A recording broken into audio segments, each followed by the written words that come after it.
ওয়ালাইকুম আসসালাম রাহমাতুল্লাহ। এক ভাইয়ের প্রশ্ন যে আমি আজিজুর রহমান। আমার প্রশ্ন হলো বেনামাজির জবাই করা পশু যেমন গরু মুরগি এগুলো বিসমিল্লাহ আল্লাহু আকবার বলে জবাই করে, কিন্তু সে বেনামাজি, এখন কি তার জবেহ করা পশুর মাংস খাওয়া যাবে? জি না।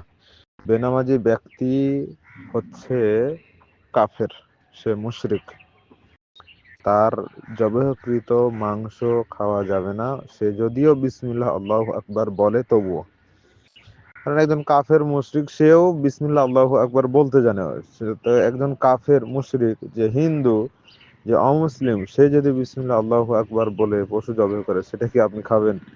সেটা আপনি খাবেন না, নিঃসন্দেহে আপনি সেটা খাবেন না।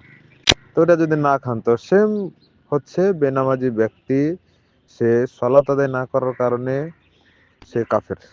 তাহলে সেই ব্যক্তিরও ক্ষেত্রে একই বিধান, যে সে বেনামাজি হওয়ার কারণে সে কাফের মুশরিক হয়ে যায়, যার কারণে তার জবেহকৃত মাংস ভক্ষণ করা যাবে না।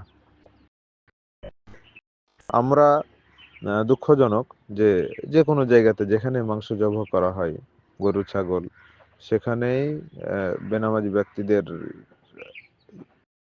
আধিপত্যটা বেশি। তারা এগুলোতে বেশি দখলদারিত্ব করে বা তাদেরই প্রভাব রয়েছে।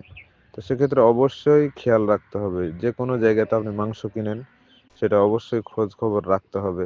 আর যারা এই সমস্ত ব্যবসার সাথে জড়িত, তাদেরকেও এটা লক্ষ্য রাখা বেশি জরুরি, যাতে করে আমার কাছে যত মানুষ মাংস কিনতে আসবে, তাদের সাথে যেন আমার কোনো প্রতারণা না করা হয়, তাদেরকে যেন আমার ধোঁকা দেওয়া না হয়।